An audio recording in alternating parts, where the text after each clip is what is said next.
سینگر مصطفی فتایی ارنجمنت بای آرمین نصرتی.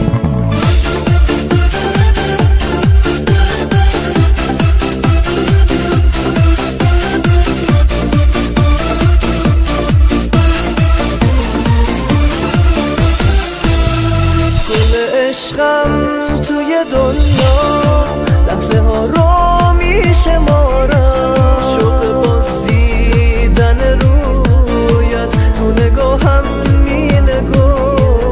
گفتی کوله بار دردی توی شهر دوره گردی، من میخوام دردم تو باشی، میدونم بهونه کردی،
بودی کنار من میدیدی سر به راه شدم، چی بگم و چی کار کنم، باور کنی حرف دلم، قبول دارم گذشته ها